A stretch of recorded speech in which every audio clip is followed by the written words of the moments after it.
Welcome to Tree Dog Tuesday, only on the Fueled by Joy Working Dog Podcast.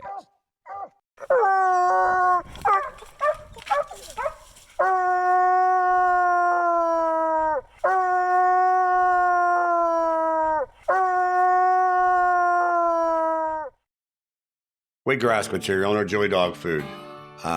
Jump on here today, let everybody know that the Neptune 26 is out on the shelf. We are getting ready to throw some different dealers that we know that for sure where it's at. If you haven't tried this Neptune 26, check with your local dealer, ask them if they can carry it. It's an all fish diet, salmon, menhaden, and whitefish, no corn, no wheat, no soy. But most importantly, it's no chicken, no beef. If you've got a dog that has skin, hair, any type of allergies, shaking its head, anything like that, ear canker, ear problems, more than likely this Neptune 26 will fix those problems. If you're looking for a dealer, call 1-800-245-4125 and we will assist you on a location near you. Or you can jump on joydogfood.com and go to the dealer locator, type in your zip code, and you can go from there. Thank you very much.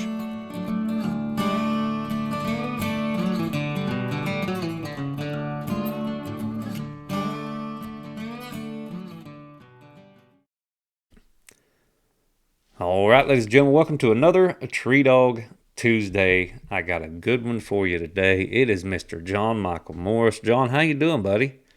Doing good. How about you? I'm doing good. Is it hot out there in miserable ass South Carolina right now? It is very hot and humid. We talked about this down at the 100K hunt, just sitting around, and man, I don't like hunting out there. I know there's some good spots, and there's a lot of good dogs and good dog men. Don't get me wrong. I'm not knocking the quality of the dogs or the hunters. But man, it's rough out there in places.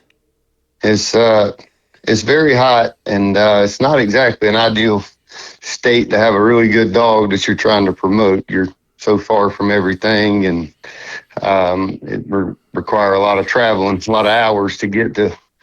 There's only a few good hunts or bigger hunts around here, and they're usually in January and February, and that's pretty much it. Yeah, do you hunt much in the summer? Very little. Yeah, I know a lot of people. I mean, when you think of the temperatures and what it does to the dogs, and then the quality of hunting, especially in the summertime when it's hot and thick and bugs and snakes and gators and all that stuff. You guys got gators, I'm assuming. Oh yeah, Yeah. lots of snakes. Yeah. So this isn't the weather or the place that you would want to go turn a valuable dog like Tin Cup just loose at night for fun.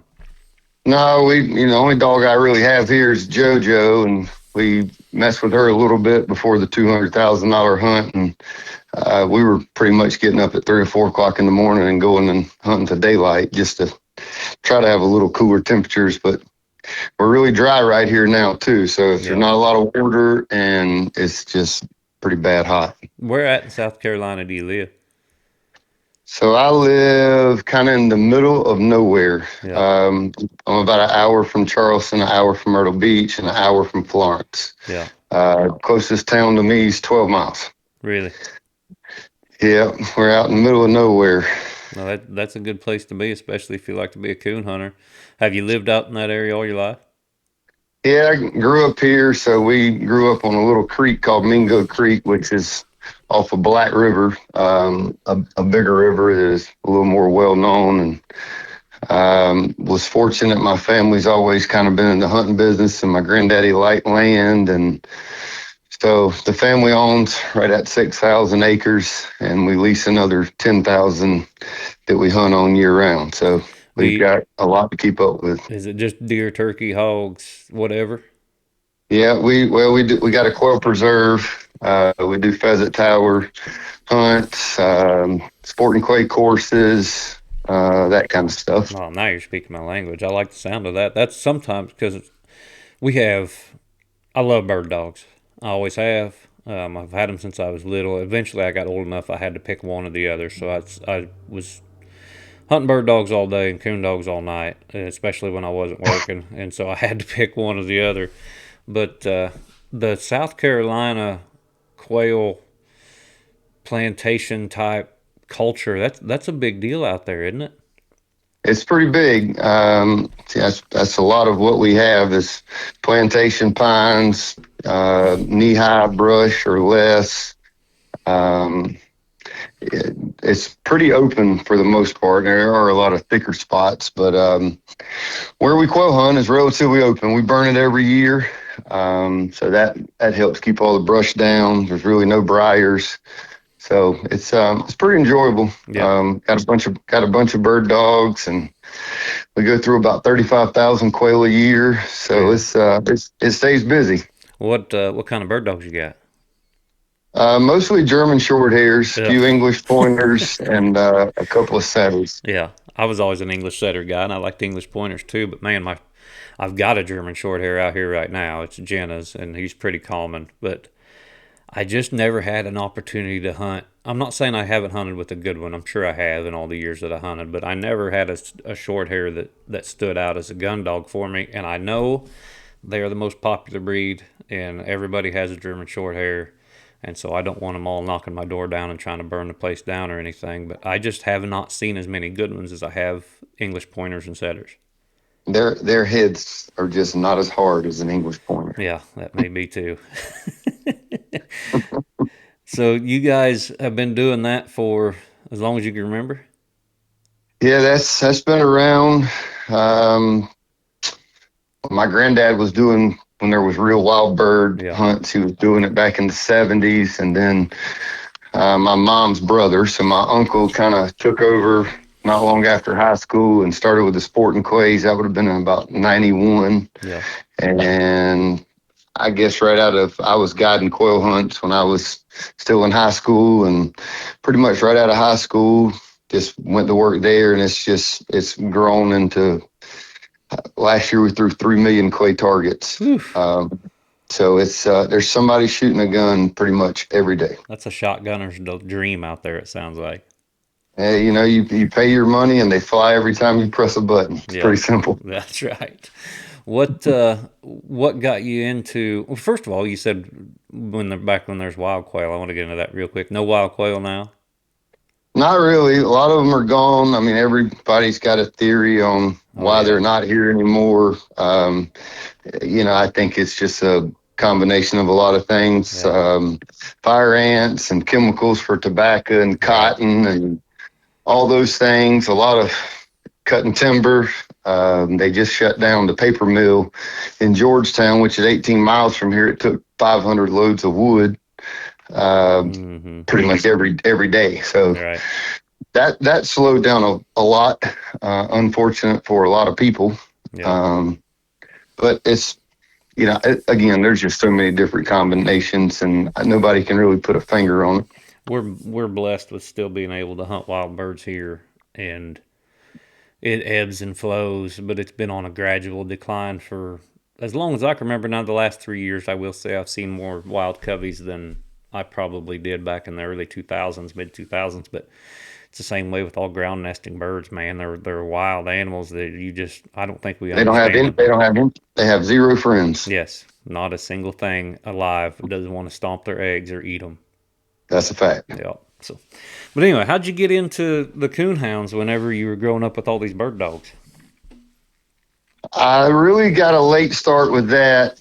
Always messed with dogs from labs to German short hairs, any fox dogs, deer dogs. I've always had dogs around. And I guess it was when I was right around just out of high school. Lloyd C. Morris, a cousin of mine, he was big into coon hunting. He had his most memorable dog was Coy. He Mm-hmm. did a lot of wipeout stuff, Oh and yeah. I went hunting with him and Tim McKenzie, and some of them. They had the little local hunts. They had their own little coon club, and I did that for a couple of years, and it just kind of fizzled out, and I couldn't beat them. So Yeah. when you rolled up, you had to fight against them, and they knew a lot more about it than me. So Right. it kind of died off there for a pretty good while, and we ended up getting another dog and messing with him some, mainly just to shoot coons to keep them off the Yeah. nest predators, Yeah. keep them off of the turkeys and that kind of stuff. And I went to the last coon hunt that I entered was in South Carolina, and I was handling. And at the end of the night, we had a timeout during about the halfway point. Went and got my dog. He was under a coon. Never struck him in or nothing. It was real windy. Right. And then at the end of the night, one dog had a circle, had some minus. Two of them treated an armadillo, and I'd never struck my dog in or nothing. Right. And they declared whoever it was the winner. And I said, so let me make sure I'm clear on this. I got the only dog that hasn't lied or did anything wrong tonight, and I lost. And they said yes. I said, I'll never enter another coon hunt. And to this day, I have never handled in a coon hunt since. Really? So I got a real bad taste in my mouth because I had a really good dog. He was just pretty much dead silent. Yeah. I mean, when he barked, he had it. And, watching him do everything wrong, and he's just out there going. And anyway, so after that, it kind of really died off for several more years. And I guess it was probably back in 2021, 22, somewhere along in there. Will was looking for a dog and had called me and said, I want to buy a coon dog. And he's shopping around and throwing these, I found this guy wants to talk for 1,500, this one for $2,000. I was like, you can't buy a coon dog for that. No. Even being out of the game as long as you had at that point, you knew better than to. I said, you can buy what somebody thinks is a coon dog. So I just took it upon myself. Will McElveen's always been a really good friend, and I always would rely on Lloyd C., who had been out of it for years and years. He would know who to deal with and who not to deal with. Right. So we bought a dog named Poacher, an English dog from Timmy Pratt. Yep. And we really liked him. The only real big hunt we put him in was the Browntown Classic, and he got in one night, and it really wasn't much longer after that. He got a tumor and died on the operating table. No kidding.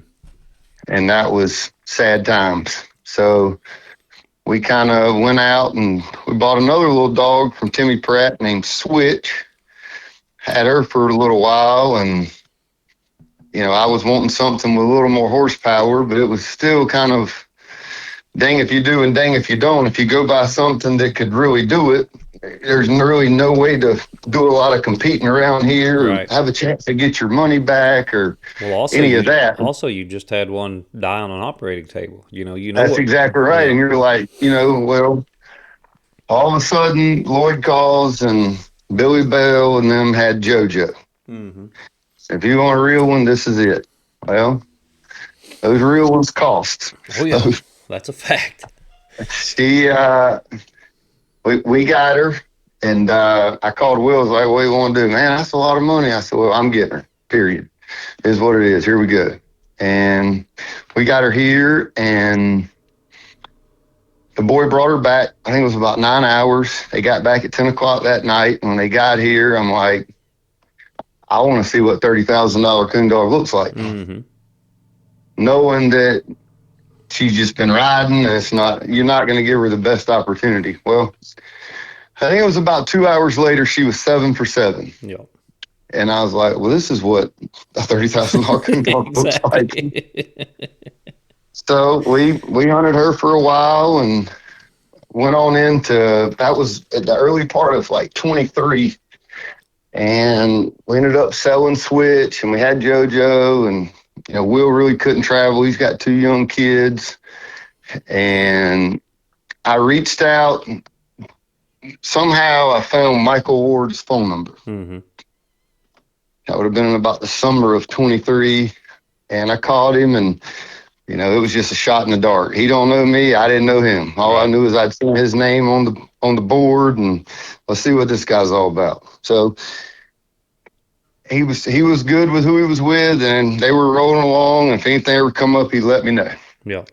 So we sent her back out to Timmy Pratt, to let him run her in some stuff. Again, just trying to recoup some money and really promote her. Yeah. And that lasted for a little while, and I think she about killed Timmy trying to keep up with her through the woods. He's like, man, this thing's got some horsepower. I don't know who's going to get in shape first, me or her. And so that lasted a little while, and then we got her back, and Rocky Hodge from over in North Carolina, he came and got her, and he fooled with her for a while. Like the first 2 weeks he had her, he called me and said, she won't go hunting. And I was like, well, I don't know what's wrong, but I'll just come get her. When all of a sudden, I guess she wanted to hunt for him, and, you know, she became as good a female as anybody could ever want to see. Yeah. In different people's eyes. And so we didn't really do a whole lot. We messed around with that for a while, and I guess it was right around about December. I was walking into church, and my phone rang. I didn't recognize the number, and I answered it, and it was Michael Ward. And the guy that I'm handling for, he's going to try to quit it in January. And, you know, if you know anybody, I think he may have talked to Billy and asked if he knew anyone. I'm not sure. Maybe he saved my number. Not sure. But I couldn't get out of church fast enough. I called Lloyd C. I was like, what you think about this? He said, well, I'm going to make a phone call or two. So he called me back. He said, well, if you want a first round draft pick, and this is the game you want to play, this is your chance. Oh, yeah. So I said, okay. I called him up and got all the details worked out. And, you know, the biggest fear I had was, you know, what if he don't like JoJo when he gets her? Right. And, you know, I know he's relying on income from winning. And he's like, I like the dog I got, Lefty. Yeah. This is right after, if I remember right, correct me if I'm wrong, John Michael, but I think this was right after he won the truck with Lefty down at Tennessee. Well, he ended up winning one. He might have did. Yeah. Maybe had. I can't really remember that. But I know not long later in the story, he won another one whenever Weed and them got him. Yes. Yeah, I know he won. Weed won with him up in Michigan, but I think down at Somerville, he might have just won one. Yeah, which would have been in like October, I think. I think is when he won. I think you're. As you said, I think he had just won one. So I was like, all right, what's the deal? Well, David will sell him. You know, it's okay. So here we go. Here's another $20,000 adventure. Yeah. And I was like, this is getting out of control.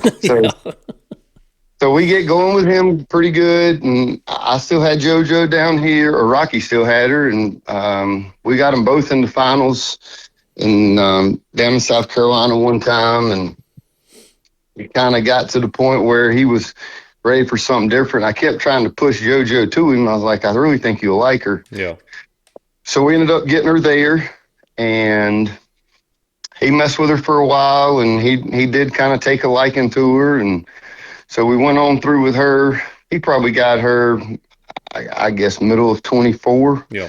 And he went on through with her and got towards the end of the year, and, you know, we were talking about getting rid of her and trying something different and this and that. And she would just take a tendency sometime to just blow out of the country. Indeed she would. But I mean, out of all the dogs that I've had and been associated with, I think Mike will agree with me too. If you said pick one to go tree a coon or your life's on the line, she would still be the one we would pick. Oh yeah. She's looking for a hot coon, and that's what she's going to treat. So we got through that, and we ended up working out a deal. Well, actually, we went to the $100,000 hunt. She made the finals, and my deal with Michael's always been, you keep me updated. I'm not going to be asleep, whether I'm there or not. I want to know what's going on. All right. So he's always, you know, text me, told me what's going on. And if he ever calls, he won. So that's kind of the heads up. And he called and said, look, we made the finals to the 100,000. What do you want to do? Before you answer, I'm going to tell you what I want to do. I said, okay, what do you want to do? I want to hunt. I said, okay, swing for the fence, buddy. Yep. I've always felt like, you know, it's his money just as much as it's mine. If he's in a position and he wants to swing for it, then, you know, I'll let him make that call. Yeah. And so we went, and she blows through the country.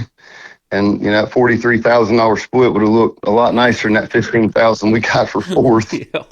So that was a freaking $28,000 screw up. But hey, It was pretty. you guys were everybody's heroes because everybody wants to see the finals of that hunt. The guys that make them hunt, that's who everybody wants to see.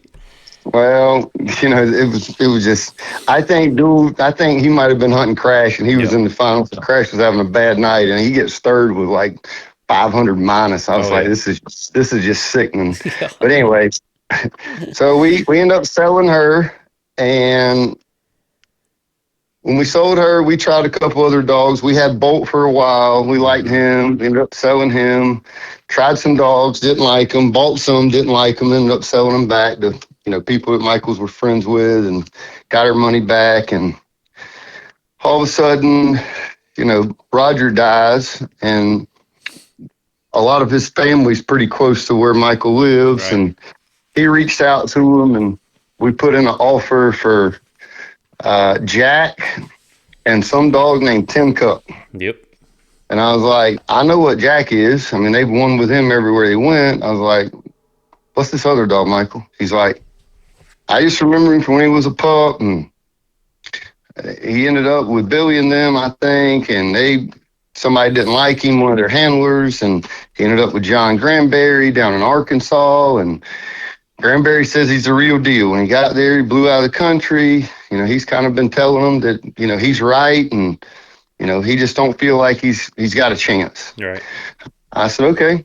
So we make an offer, and I think Billy may have called him and said, look, we're just going to see what happens. The family don't want to keep any of the dogs, and we're going to sell them all off. And so we said, okay. So he finds some little female, and we buy her, and he liked her. Her name was Lulu, pretty little tri-colored female. Hmm. And it was about 3 weeks. She gets run over in the highway in Alabama in a cast. Yeah. And they always say God's got a plan, and he had a plan then for sure. So Michael says, I'm gonna call Billy back and see what they got left. I said, okay. I think they had 32 dogs, and Yeah. out of the 32, there was 2 left. Yeah. And he called me and he said they still got 10 cut. Let's buy him. I said, all right, work it out and let's do it. We work it out, and that's really kind of where the story starts. Michael liked him right away. That was his last year of Super Stakes. Hmm. Think he made the final 6. Take him a couple of weeks later to a truck hunt. He wins the early cast, and I guess Saturday night didn't have any luck, and the 100,000's coming up for pro sport. And he says, if we get in the finals, we're hunting. I said, you do what you got to do, buddy. Yeah. And he got into finals, and I'll never forget. As long as I live, I'm laying there watching the live feed. He gets in the finals, and I'm on the phone with Will back and forth. It's 2 or 3 o'clock in the morning. My wife's wondering what I'm doing, and I'm just laying there, and she can hear the dogs barking. And I knew he'd struck in for 100, and he finally got treated like 50 minutes in. It was drizzling rain, and they were able to progress towards him because he was barking. Right. And I think it might have been John and Nikki might have been in the finals also. Yes. But anyway, they call him treed, and I remember Greg saying, he just wrote his own check. He either wrote himself one for first or third. And when they said I got him, that was just a whole different feeling. And it wasn't but a few minutes. Had to walk back and listen for the other dogs, and they had a little meeting, and they decided to split second and third. And they put Michael on the interview, and I'll never forget it. He couldn't even talk. He was crying. I told my wife, I said, look, I said, he's crying. I was like, damn, I'm crying too. So that was good. And It's not just the money either, is it, John Michael? It's being able to. This is 100%, in my opinion. You got to just like competing or Right. gambling or whatever you want to call it, because there really isn't a lot of money in this for an owner. No. Um, No. I've always said that too. there's a greater possibility of coming up for a handler. Right. And, that's what they love to do. And, the ones that are good at it, I really enjoy people that are good at their profession. Yeah. Whatever it may be, whether it's, I've been watching FIFA soccer. I don't care two craps about soccer, but it's really the only sport that's on right now. And I mean, those guys are amazing. They can do that. Yeah. And, there's a lot of good handlers. And, every weekend when you're paying 1,500 in or 5,000 in, it's like an all-star game. Right. Every single weekend. It's anybody's game, and it's just, I've always said I feel like the handlers are 20% and the dogs 20% and the luck is 60%. Well, you guys don't get, the owners never get enough credit. I don't care what anybody says. You look at guys like yourself and Ike when he was doing it hard, and Strickland, he's a owner handler, but over there for a long time he had a bunch of dogs. Ashley Oxidine, J.R. Wall. Oh yeah. These dogs, and you think of Roger. Roger passes away. He's got all these really good dogs, and he's got all these handlers and stuff. Would anybody know who Michael Ward and Billy Bell and Dual Murphy and Dustin Weed are if they wouldn't front the money for them and get them out there to where these guys can be great? It's no different than somebody owning the Bulls. I think when you see them show up, they would be competitive and they would win their fair share. Mm-hmm. I just don't think you would see them show up as often. Correct. I mean, if the opportunity isn't there to get a handler-owner combination and team, not only would these handlers be at a disadvantage, but so would these dogs. If it wasn't for you guys buying 10 Cup, I'm not saying that he wouldn't be great somewhere, but would he be what he is now? I don't, unless the right person, somebody that's going to really promote him. If he was in Dual's hands or Weed's hands, right, or some of the Burden's hands or Billy Bell or, any of the guys that's been around doing it forever, they would have caught on really quick what he was capable of. And, but they might not have had the same luck. I mean, we've had a fair amount of bad luck with him too. He was the last of 2 dogs out of those 32. They all had their shot. He had been picked all the way over. Mm-hmm. So then, we do that, and that's a really good high. And I think it was about 8 days later he wins a truck. Yep. And the next month he wins another truck. By that point, Patrick Burtz and I'd always been friends for a long time, and we had bought a dog together off of Captain America, and it was out at Michael's. And I was having a really hard time being fair, keeping up with, what each of us should pay, right, the portion. And the dog that he owns half of is, it's kind of hard to take him out hunting whenever 10 Cups on this hot streak. Oh, and yeah. I finally just said, Patrick, look, let's work a deal.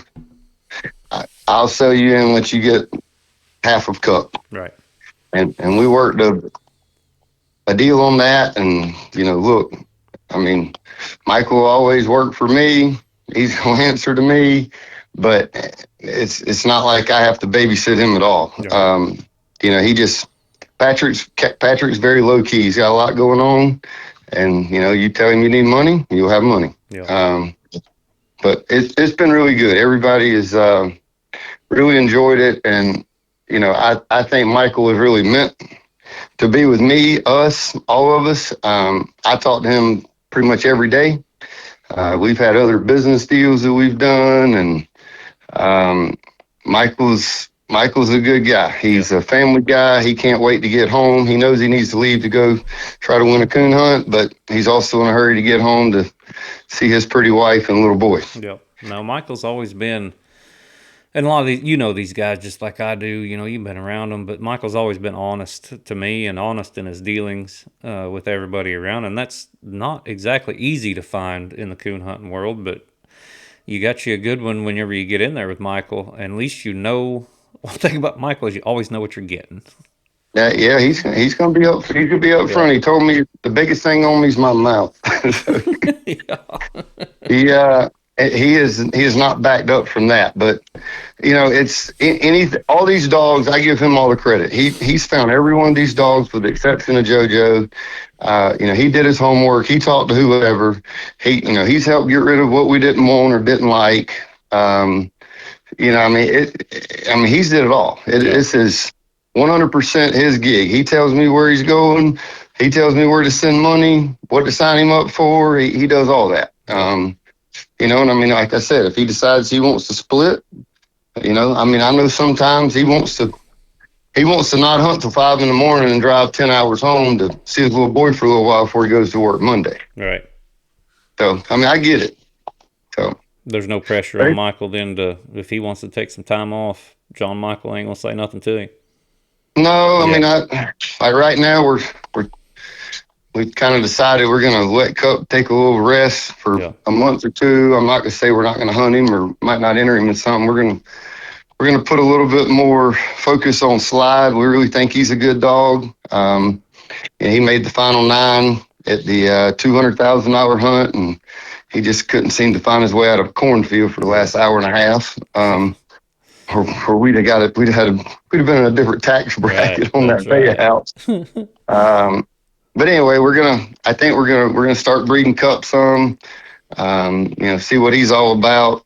I mean, I don't know that we want to be in the stud dog business, but at the same time, there's this past weekend he crested 400,000. We've won with him on paper since April of 25. Yeah, no, it ain't.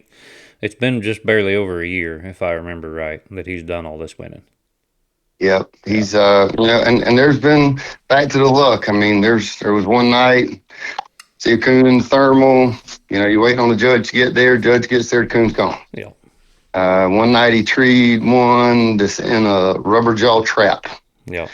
And I was there for that one.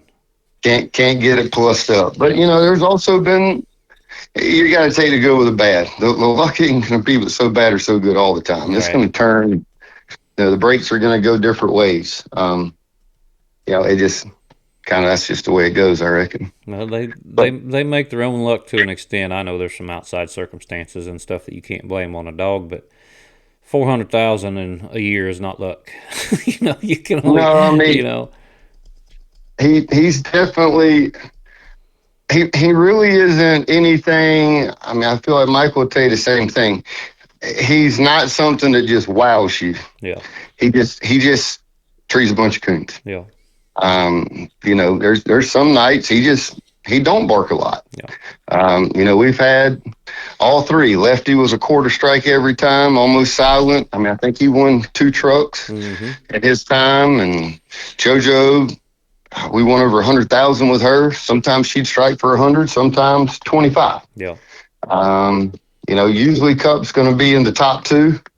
He does bark a lot. So I don't know. I mean, there's been a lot of different talk about dogs that bark and don't. And, I don't know. I'm not going to say that he don't babble some. I'm not going to say he don't smell a coon every time he turn loose. I don't know. I can't tell what he's smelling. As long as he ends up under a coon, that's all I really care about. I've seen Cup win struck for a quarter, lose struck for 100. It is what it is. But you usually think if you get that 225 plus right out of the gate, you're in pretty good shape. But I've seen that obviously not work out to be the same. I mean, I think it was not long ago that Duel scored on like 3 coons in the last 30 minutes and beat John Strickland in a cast. I mean, that's unbelievable. But it just goes to show when you're in a bunch of coons, things can happen quick. It also goes to show how hard it is to be consistent with these dogs. You think of the run that Cup is on, and then I'm not saying he fell off because the dog still looks great and the dog's still winning just about every time you take him somewhere. But, Cup's been a while since he's won a major. Ann's been a while since he won a big one. Crash has been a while. And these are all awesome dogs. They're going to win more. They're going to win big hunts. All they got to do is just keep getting out there and getting the opportunity. But, man, that's what makes that run that he was on so much more special is because it is hard to win that many hunts in a row. Yeah, it's, John had a really good year. Yeah. He won, as I would call it, some more, I guess you'd call it high profile, bigger name, the world and that kind of stuff. Obviously that has a lot of merit. I think we beat him pretty good on the money, which suits me because that's what pays the interest. That's right.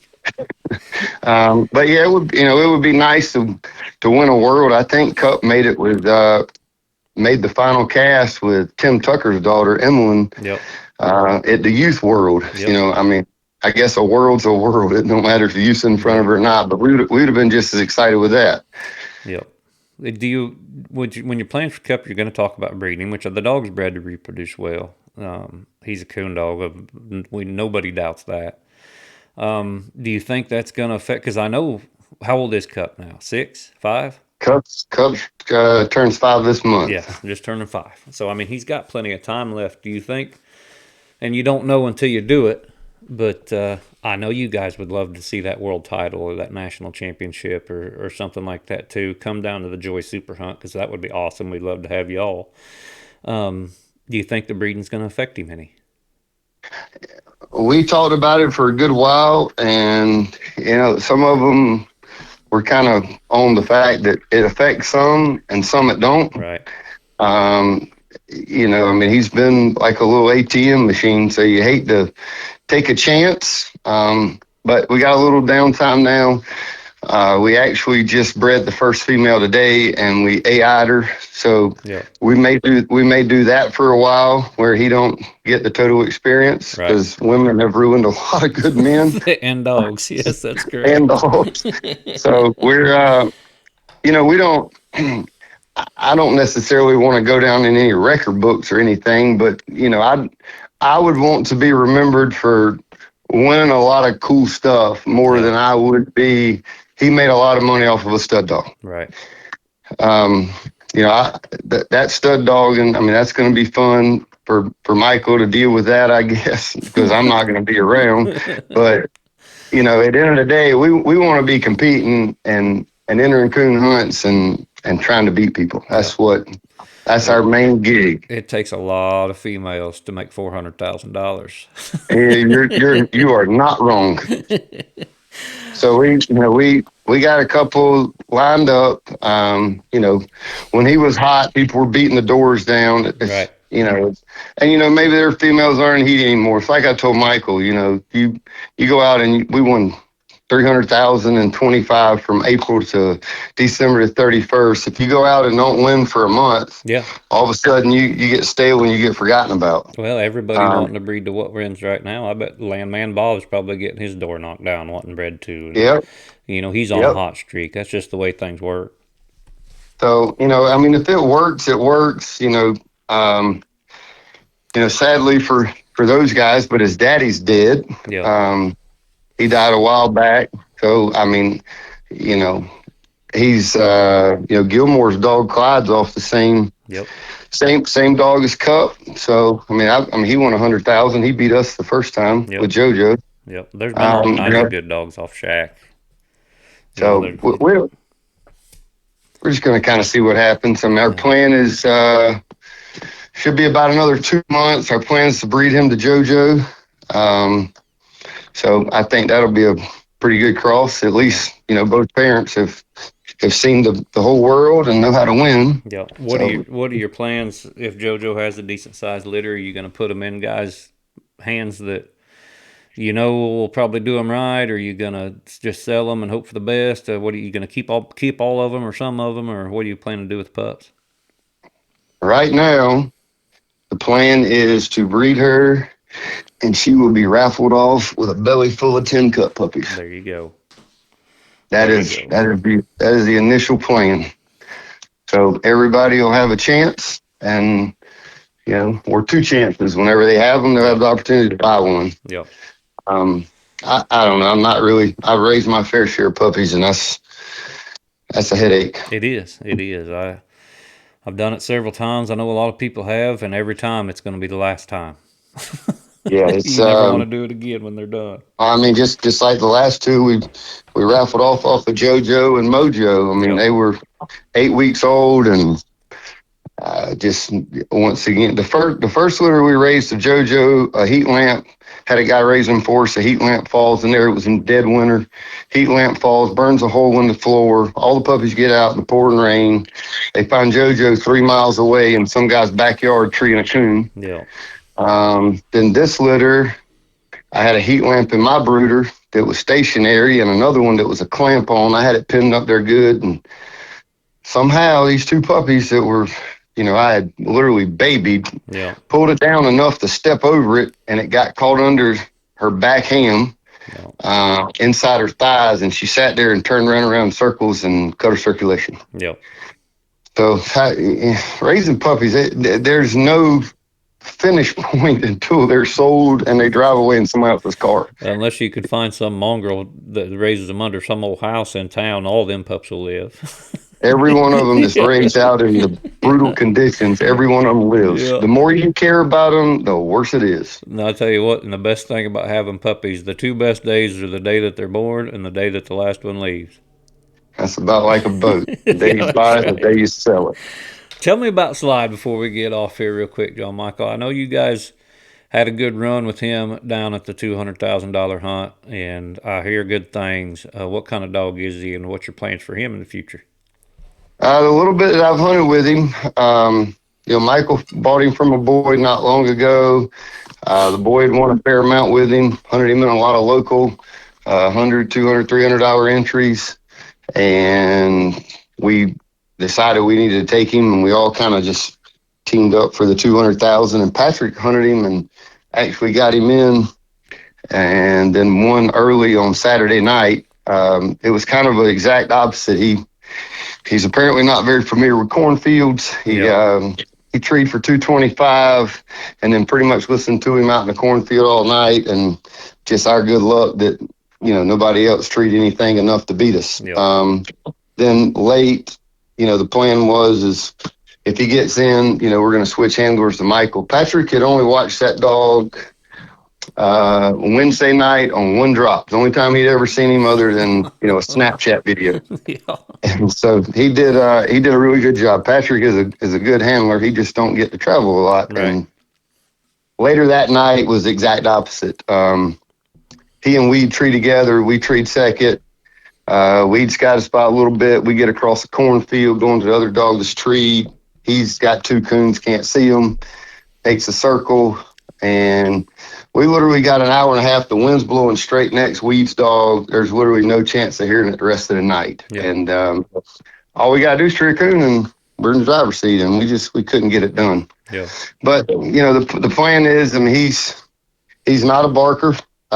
Pretty honest strike dog, and he's a really good tree dog, and he's really good about having his coons. Yeah. So he turns 5 this month also. So we're going to hunt him for the next couple of months and enter him in some things, and give a couple little break, and then kind of wean him back in. Cup needs a break anyway. The earlier around Saturday night, he flying around, he trees a coon out of the truck 62 yards for 3 minutes, and you're getting ready to be in good shape, and he leaves and trees another one 10 minutes later, 800 yards. Another dog goes in there to him. He dips out. Got two coons there. We withdraw. By the time we get to the truck, he's got another one treat. I guess he heard that we had withdrew because he stayed at the third one. He's happy as he could be to see us coming in there. Like you cocksucker. So They get like that, man. Them dogs that have been in them casts like that, every now and then they need a good break. And Michael's a sharp guy. He's gonna know. You guys know. I think you guys probably making the right decision, just giving him a little time off in this heat. And we did that in December. Right at the end of the year, he just wasn't having any luck, and Michael got aggravated, and we're like, look, we need to do something. You go out and you win $10,000-$12,000 in a weekend. It don't take very many entry fees to burn that up. No, and that's gone. Yeah.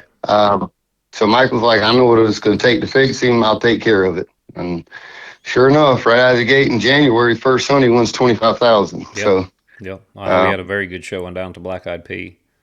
Yeah. So he, we'll see. A couple of months ain't gonna hurt anything. I don't think nobody's gonna go broke waiting on him to do whatever he's gonna do. And I really think Slide. Patrick fell in love with him. He's like, we got just as good a chance to win with this dog as we do Cup. Yeah.